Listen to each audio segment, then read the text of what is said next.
Hello everyone, welcome back to our channel. तो आज के इस नए वीडियो में आप सभी का स्वागत है। बेसिकली आज के इस वीडियो में हम लोग बात करने वाले हैं इंडियन कोस्ट गार्ड के ऑफिशियल नोटिफिकेशन के बारे में। क्योंकि अभी तक अगर पीछे के रिकॉर्ड को देखा जाए तो इंडियन कोस्ट गार्ड अपना इंटेक 02/2023 के लिए अभी तक नोटिफिकेशन जारी नहीं किया है।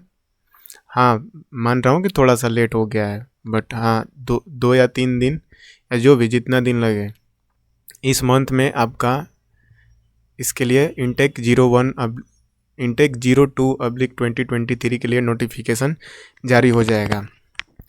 तो चलिए इसके लिए हम देखते हैं एग्ज़ाम से रिलेटेड स्टडी प्लान। फर्स्ट एक मिनट। हाँ, तो हम देखेंगे ICG 02/2023 के लिए सेल्फ स्टडी प्लान कि आप खुद से कैसे इस एग्ज़ाम के लिए प्रिपरेशन कर सकते हैं। तो चलिए इस वीडियो को शुरू करते हैं।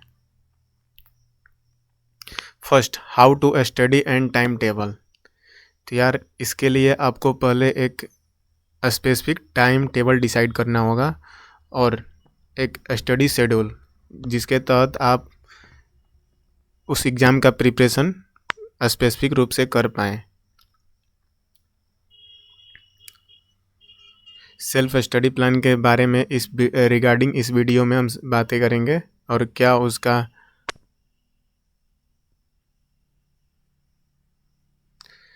इस एग्ज़ाम को क्रैक करने के लिए क्या सेल्फ स्टडी प्लान होना चाहिए। फर्स्ट हम देखते हैं तो प्रॉब्लम्स, हमें बहुत सारी प्रॉब्लम्स पता चलती है। जैसे अगर हम पढ़ने बैठते हैं तो मन नहीं होता है कि हम क्या मन नहीं होता कि पढ़ें। उसके बाद हाउ टू स्टडी, कैसे पढ़ें। व्हाट टू स्टडी, यानी कि मटेरियल तो बहुत सारी हैं लेकिन हमें क्या पढ़ना है ये बातें नहीं पता होती है। मन नहीं होता यार, अगर आप बेसिकली टेबल या कुर्सी लगा के पढ़ने बैठते हैं तो आपको नींद लगता है। तो यार ये बातें, ये चीज़ें हर किसी के साथ होता है। और सेकंड चीज़ हुआ कि अगर आप पढ़ने बैठ रहे हैं तो स्पेसिफिक ढंग से टेबल या कुर्सी लगा कर ये बैठें, ये नहीं कि बेड पर लेट करके पढ़ें। उसके बाद ये हमारा इसके सिलेबस के बारे में हम डिस्कस कर लेंगे। तो फर्स्ट, अगर आप GD या DB किसी के लिए भी प्रिपरेशन कर रहे हैं तो उसमें इंग्लिश का पोर्शन, यानी कि इंग्लिश का सेक्शन बहुत ही इम्पोर्टेंट हो जाता है। तो उसमें ये सारी टॉपिक्स हैं जो हमें इंग्लिश के लिए कवर करना होगा। तो फर्स्ट हमारा पैसेज है, उसके बाद प्रीपोजिशन। ये रहा बात पैसेज के लिए। तो पैसेज के लिए आप अगर डेली न्यूज़पेपर, इंग्लिश का न्यूज़पेपर देख रहे हैं तो बेटर होगा आपके लिए। अगर NCERTs के 8, 9th या 10th किसी भी क्लास की अगर बुक हो तो उसे आप रेगुलर वहाँ से एक एक चैप्टर कंप्लीट कर सकते हैं। उससे आपको इंग्लिश रीडिंग हैबिट अच्छा होगा और वहाँ से आपको बहुत सारी नए वर्ड या मीनिंग्स का बारे में पता चलेगा। उसके बाद नेक्स्ट हमारा है प्रीपोजिशन। उसके बाद करेक्शन ऑफ सेंटेंस ग्रामर में पढ़ना होगा। Change active to passive and passive to active voice. उसके बाद change direct to indirect and indirect to direct verbs, tenses, non finites and punctuation. ये सारी टॉपिक्स कवर करने होंगे। उसके बाद हमारा है substituting phrasal verbs for expression. उसके बाद यहाँ से synonyms, antonyms, meaning of difficult words, use of adjective, compound preposition, use of preposition. तो ये सारी बेसिकली चीज़ है इंग्लिश का कि यानी आपको ये इंग्लिश के ये सभी पॉइंट्स आपको कवर करने होंगे, प्रिपेयर करने होंगे अच्छे से। उसके बाद रीजनिंग। तो रीजनिंग में हमें स्पैटियल से एक चैप्टर है रीजनिंग में, उसे आपको पढ़ना होगा। उसके बाद numerical reasoning and associative ability sequence, spelling and scrambling, coding and decoding. उसके बाद हमारा आता है जनरल अवेयरनेस का पोर्शन। तो ये ज्योग्राफी से हमें soil, rivers, mountain, ports, island and harbours, ये सभी पॉइंट कवर करने होंगे। उसके बाद ये बहुत ही इम्पोर्टेंट सेक्शन हो जाता है। यहाँ से 1 या 2 नंबर के क्वेश्चन अक्सर एग्ज़ाम में, अगर प्रीवियस ईयर के आप क्वेश्चन पेपर उठा कर देखेंगे तो वहाँ से कि जनरल अवेयरनेस के सेक्शन से, खास करके कल्चर एंड रिलीजन, यहाँ से बहुत सारे क्वेश्चन पूछे जाते हैं। उसके बाद फ्रीडम मूवमेंट, जितनी भी आपकी आज़ादी से रिलेटेड फ्रीडम मूवमेंट है उसे याद करें। उसके बाद इम्पोर्टेंट नेशनल फैक्ट्स, यानी कि जो भी हमारा राष्ट्रीय फैक्ट्स है अबाउट इंडिया के बारे में, उसे आप पढ़ें।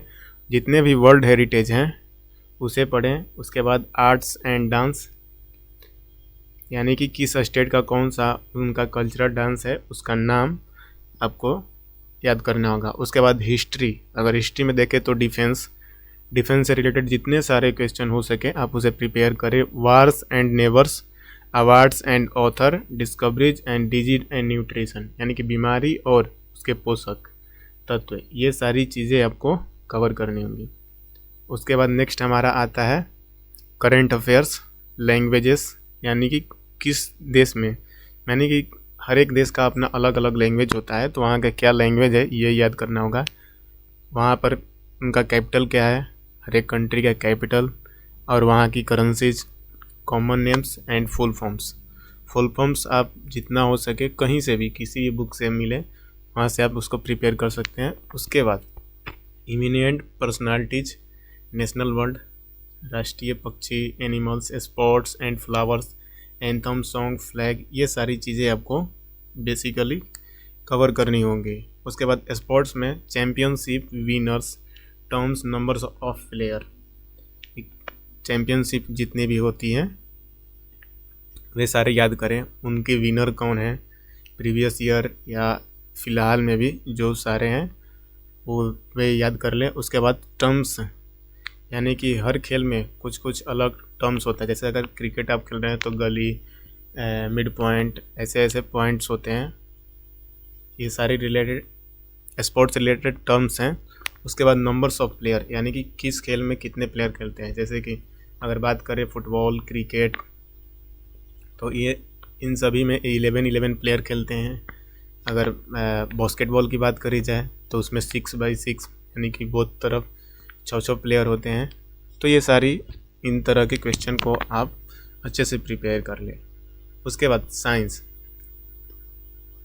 में आप nature of matter, universe, planet earth and satellite, sun, electricity and its application, ये सारी चीज़ें प्रिपेयर करें। उसके बाद force, gravitation, Newton's law of motion, work, energy and power,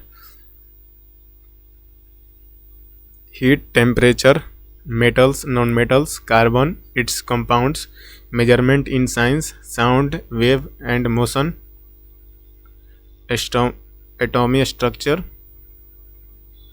उसके बाद सबसे इम्पोर्टेंट आपका हो जाता है यहाँ से मैथमेटिक्स में मैथमेटिकल सिंप्लीफिकेशन पढ़ें, ratio and proportion, algebraic and identities, linear equation, polynomials, simulation equation, basic trigo. उसके बाद simple mensuration, geometry, measure of central tendency, average, median and mode. उसके बाद interest, profit and loss and percentage, work time, speed and distance. और ये रहा आपका syllabus, full syllabus. उसके बाद डेली टारगेट्स, अगर आप कोई भी आपके पास मॉक है जैसे कि टेक्स्ट बुक या परीक्षा एप्लीकेशन जो भी है, उस पर आप डेली के बेसिक्स पर अपना मॉक टेस्ट दें। वहाँ पर मॉक टेस्ट में बहुत सारे ऑप्शन होते हैं, सेक्शनल होते हैं या सब्जेक्ट वाइज होते हैं, चैप्टर्स वाइज टेस्ट, तो वहाँ से आप वो टेस्ट अटेम्प्ट कर सकते हैं। तो चलिए बाय बाय, मिलते हैं नेक्स्ट वीडियो में, तब तक के लिए बाय बाय, जय हिंद।